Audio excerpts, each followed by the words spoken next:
Everyone, कैसे हैं सब लोग। आई होप कि सब अच्छे होंगे। तो आज हम पढ़ने वाले हैं एचपीएससी पीजीटी के लिए और केवीएस पीजीटी के लिए, जो भी लोग इस चीज़ की तैयारी कर रहे हैं। और भी अगर किसी टीजीटी पीजीटी के एग्ज़ाम में अगर सिलेबस आ रखा होगा तो वो कवर कर सकते हैं यहाँ से।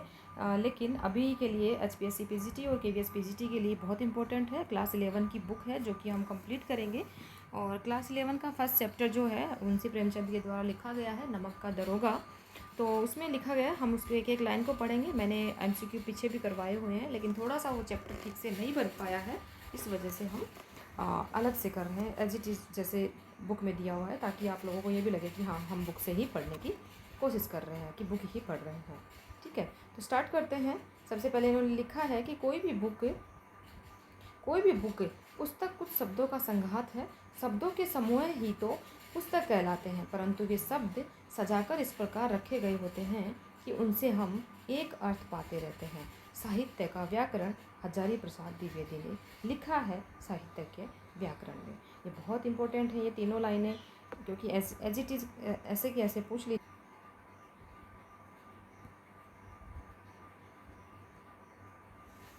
एज इट इज़ ऐसे ही ऐसे पूछ ली जाती है, तो बहुत इंपॉर्टेंट है। ठीक है, दूसरा हमारा है, कलाकार होने के लिए ज़रूरी है कि वह चीज़ों को कस कर पकड़े और अनुभव को स्मृति को अभिव्यक्ति में, तत्व को रूप में डाले। कलाकार होने के लिए ये ज़रूरी है कि चीज़ों को कस कर पकड़े। तो ये अंस्ट फिशर ने लिखा है कला का प्रयोजन बुक में, तो ये भी आपको इम्पोर्टेंट है, आपको याद करने की ज़रूरत है। 3-4 बार लिखेंगे, नोट डाउन करेंगे, तो अपने आप आपको याद हो जाएगा। कहानी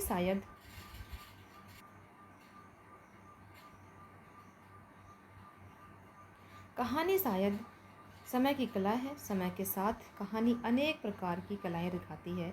कभी वर्षों को समेटकर एक क्षण में भान लेती है। कभी क्षण को खोलकर वर्षों में फैला देती है। कभी समय के दायरे को तोड़ती है, तो कभी टुकड़ों को जोड़कर एक दायरा बनाती है। कहानी और फैंटेसी नामवर सिंह ने लिखा है। कहानी और फैंटेसी में नामवर सिंह ने लिखा है। तो अब हम पढ़ेंगे मुंशी प्रेमचंद जी के बारे में, जो को हर कोई जानता होगा। अगर आपने हिंदी में भी पढ़ा है तो मुंशी प्रेमचंद जी के बिना तो हिंदी अधूरी ही है। अगर नहीं जानते हैं तो इनके बारे में जानना बहुत ज़रूरी है। तो सबसे पहले इन्होंने लिखा है कि जीवन में साहित्य के स्थान में लिखा है कि साहित्य वह जादू की लकड़ी है जो पशुओं में, ईंट पत्थरों में, पेड़ पौधों में भी विश्व की आत्मा का दर्शन करा देती है। बहुत इम्पोर्टेंट पंक्ति है, आपको बहुत सी ही याद रखने की ज़रूरत है इसको। साहित्य वह जादू की लकड़ी है जो पशुओं में, ईंट पत्थरों में, पेड़ पौधों में भी विश्व की आत्मा का दर्शन करा देती है। साहित्य के माध्यम से आप पता नहीं कहाँ पहुँच जाते हो। एक छोटी सी बुक अगर आप पढ़ेंगे तो आप कहाँ से कहाँ पहुँच जाते हो, आपकी भावनाएं निकल के आती हैं सामने। ठीक है, अब लिखेंगे प्रेमचंद जी के बारे में। मुंशी प्रेमचंद जी के बारे में पढ़ेंगे तो है हमारे प्रेमचंद जी का नाम, एक मिनट, नाम है इनका धनपत राय। पूछ लिया जाता है एग्ज़ाम में, गणपत राय, धनपत राय, अमृत राय ऐसे करके। ठीक है, तो इनका मूल नाम जो है वो धनपत राय है। इनका जन्म जो है 1880 में लम्ही गांव में हुआ था। और इनकी प्रमुख रचनाएं जो हैं, सेवा सदन, प्रेमाशरम, रंगभूमि, निर्मला, कायाकल्प, गबन, करम भूमि, गोदान उपन्यास हैं इनके। ये सब इनके उपन्यास हैं। ठीक है, सोजे वतन मानसरोवर जो कि 8 खंड में है। अब पूछ लिया जाएगा कि मानसरोवर कितने खंड में है, तो मानसरोवर इनका है 8 खंड में। ठीक है, इंपॉर्टेंट क्वेश्चन है। और मानसरोवर कहानी है इनकी, सोजे वतन, मानसरोवर और गुप्त धन। कहानियाँ बहुत हैं, लेकिन यहाँ पे ये दी गई है। करबला संग्राम, प्रेम की देवी नाटक है। कुछ विचार, विविध प्रसंग इनके निबंध संग्रह है। 1936 में इनकी मृत्यु हो जाती है।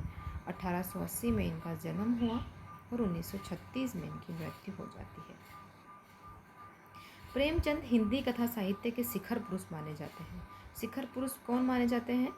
प्रेमचंद जी। कथा साहित्य के इस शिखर पुरुष का बचपन अभाव में बीता है। ठीक है, स्कूली शिक्षा पूरी करने के बाद पारिवारिक समस्याओं के कारण जैसे तैसे बीए तक पढ़ाई की। अंग्रेजी में एमए करना चाहते थे, लेकिन जीवन यापन के लिए नौकरी करनी पड़ी। ये एमए तो करना चाहते थे अंग्रेजी में, लेकिन उन्होंने बीच में पढ़ाई छोड़ के उनको नौकरी करनी पड़ी। सरकारी नौकरी मिली भी, लेकिन उस टाइम पे महात्मा गांधी का एक असहयोग आंदोलन चल रहा था। उसके अंदर सक्रिय होने के कारण उन्हें त्यागपत्र देना पड़ा नौकरी से, और राष्ट्रीय आंदोलन से जुड़ने के बावजूद लेखन कार्य सुचारू रूप से चलता रहा।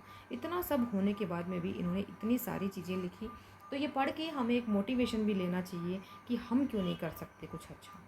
पत्नी शिवरानी देवी के साथ अंग्रेजों के खिलाफ आंदोलनों में हिस्सा लेते रहे। इनकी पत्नी का नाम था शिवरानी देवी। ये शायद इनकी दूसरी पत्नी थी, पहली पत्नी कोई और थी जो कि इनसे बड़ी थी उम्र में, और फिर दूसरी शादी करी, तो इनको काफ़ी सपोर्ट मिला और इनके साथ में अंग्रेजों के खिलाफ आंदोलन में हिस्सा लेते रहे। उनके जीवन का राजनीतिक संघर्ष उनकी रचनाओं में सामाजिक संघर्ष बनकर सामने आया। उसमें जीवन का यथार्थ और आदर्श दोनों था। ठीक है, जीवन का यथार्थ और आदर्श दोनों दिखाने की इन्होंने कोशिश की है।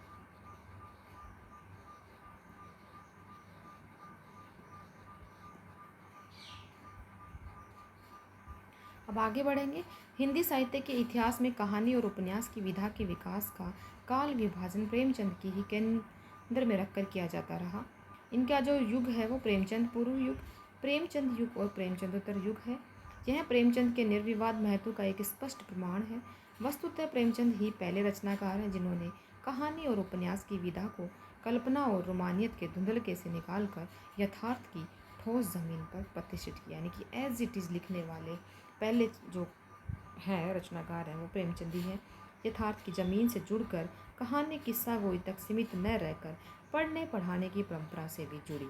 इसमें उनकी हिंदुस्तानी, हिंदी, उर्दू मिश्रित भाषा का विशेष योगदान रहा। इम्पोर्टेंट क्वेश्चन है कि उन्होंने कौन सी भाषा का योगदान रहा?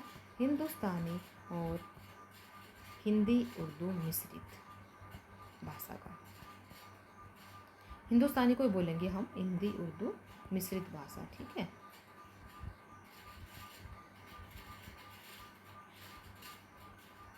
वह उनके यहाँ हिंदुस्तानी भाषा अपने पूरे ठाट बाट और जातीय स्वरूप के साथ बाहर आई।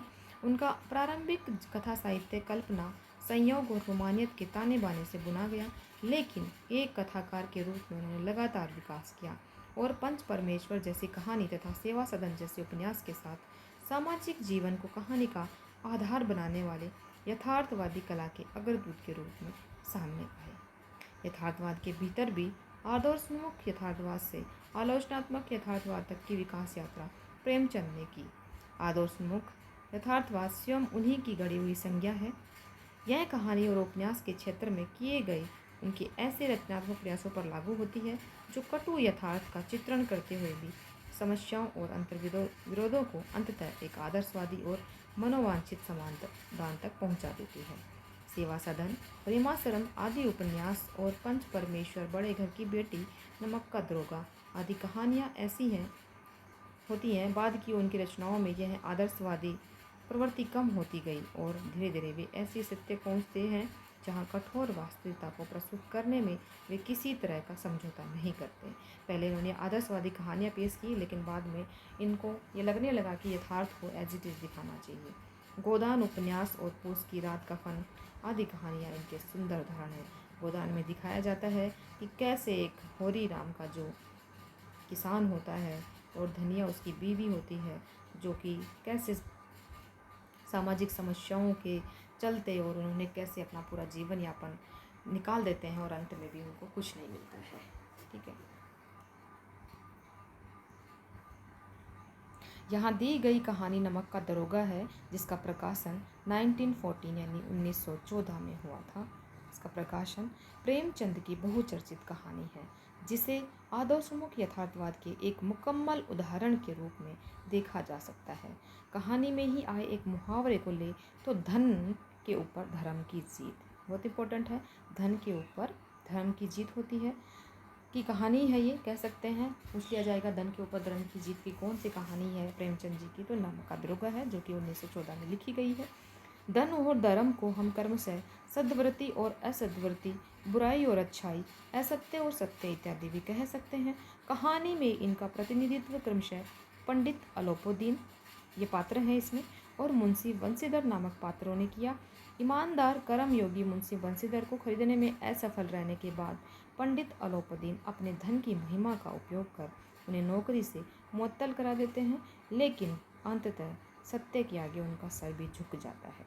वे सरकारी महकमे से बर्खास्त बंसीधर को बहुत ऊंचे वेतन और भत्ते के साथ अपनी सारी जायदाद का मैनेजर नियुक्त करते हैं। यानी कि पहले तो ये जो पंडित अलोपदीन जी जो हैं, ये बंसीधर को अपने पैसों में खरीदने की कोशिश करते हैं कि मैं तुम्हें इतने पैसे देता हूँ, तुम्हें इतने पैसे देता हूँ, तुम मान जाओ और मेरे करप्शन का साथी बन जाओ। यानी कि जो भी ये नमक का व्यापार करते थे, और लेकिन वो नहीं मानते, अपनी ईमानदारी पे अड़े रहते हैं। और अंत में जो अलोपदीन जी हैं वो इनकी ईमानदारी से इतने खुश होते हैं, और अंत में ये अपनी जो अपना जो है जायदाद है, अपने जो मतलब सब कुछ है उसका एक मैनेजर नियुक्त कर देते हैं। और गहरे अपराध बोध से भरी हुई वाणी में निवेदन करते हैं कि परमात्मा से मैं यही प्रार्थना करता हूँ, ये लाइन इम्पोर्टेंट है, याद ध्यान से सुनना और ध्यान से लिख लेना, कि वह आपको सदैव वह नदी के किनारे वाला बेमुरौवत उद्दंड किंतु धर्मनिष्ठ दारोगा बनाए रखे। कहानी के इस अंतिम प्रसंग में से पहले तक की समस्त घटनाएं प्रशासनिक और न्यायिक व्यवस्था में व्याप्त भ्रष्टाचार तथा उस भ्रष्टाचार की व्यापक सामाजिक का स्वीकार्यता को अत्यंत साहसिक तरीके से हमारे सामने उजागर करती है। लेकिन आज भी वो ये चीज़ें हैं, ठीक है। हम सोच सकते हैं कि 1914 के टाइम पे भी वैसा ही था और आज भी वही सब चल रहा है। ईमानदार व्यक्ति के अभिमन्यु के सामने निहत्थे और अकेले पढ़ते जाने की यथार्थ तस्वीर इस कहानी की बहुत बड़ी खूबी है। किंतु प्रेमचंद इस संदेश पर कहानी को ख़त्म नहीं करना चाहते, क्योंकि उस दौर में वे मानते थे कि ऐसा यथार्थवाद हमको निराशावादी बना देता है। मानव चरित्र पर से हमारा विश्वास उठ जाता है और इसलिए हमको चारों तरफ बुराई ही बुराई नजर आने लगती है। उपन्यास शीर्षक निबंध से इसलिए कहानी का अंत सत्य की जीत के साथ होता है। तो कहानी का नमक का दरोगा कहानी का अंत सत्य की जीत के साथ होता है। कहानी बड़ी इंटरेस्टिंग है, आप इसे पढ़िएगा, फिर हम इसके एमसीक्यू सॉल्व करेंगे, ठीक है। तो इसको हम परिचय को यहीं ख़त्म करते हैं। नेक्स्ट हम इसका लेसन चैप्टर करेंगे। आप इसको फिर से पढ़ने की कोशिश कीजिएगा, इसके नोट्स बनाइएगा। इसके एमसीक्यू मैंने पिछले उसमें दे दिए हैं, वीडियो में दे दिए हैं, आप वहाँ से सॉल्व कर लीजिएगा। Thank you. कुछ भी अगर क्वेरी हो तो कमेंट सेक्शन में पूछ सकते हैं। Thank you. मिलते हैं एक नेक्स्ट वीडियो के साथ।